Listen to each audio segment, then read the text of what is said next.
মানে বলতে পারেন যে সব সাইডেই তার বিচরণ আছে, মানে সে মোটামুটি একটা মাস্টার আদমি আর কি এই লাইনে।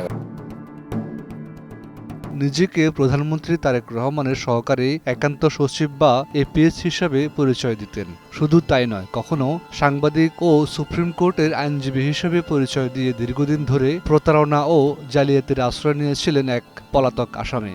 তিনি একাধিক মামলার সাজাপ্রাপ্ত পলাতক আসামি আব্দুল্লাহ আল মামুন। ইতিমধ্যে তাকে গ্রেপ্তার করেছে মানিকগঞ্জ জেলা ডিবি পুলিশ। শুক্রবার বিকেলে মানিকগঞ্জ পুলিশ সুপারের কার্যালয়ে আয়োজিত এক প্রেস ব্রিফিংয়ে পুলিশ সুপার মোহাম্মদ সরওয়ার আলম এই তথ্য জানান।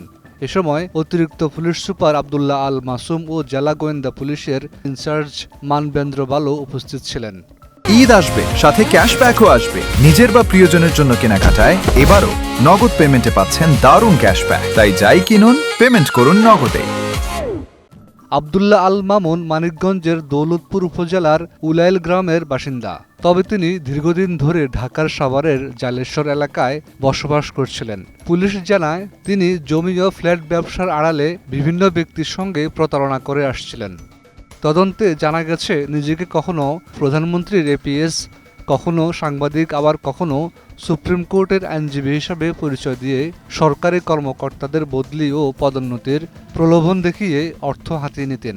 এছাড়া চাকরি দেওয়ার আশ্বাস, মামলা থেকে অব্যাহতি এবং বিভিন্ন তদবিরের নামেও প্রতারণা চালিয়ে আসছিলেন। প্রাথমিক জিজ্ঞাসাবাদে পুলিশ জানতে পারে, গত 18 মে তিনি তার ব্যবহৃত মোবাইল নম্বর থেকে গণপূর্ত অধিদপ্তরের প্রধান প্রকৌশলী ও খাদ্য অধিদপ্তরের মহাপরিচালককে ফোন করে নিজেকে প্রধানমন্ত্রীর সহকারী একান্ত সচিব হিসাবে পরিচয় দেন।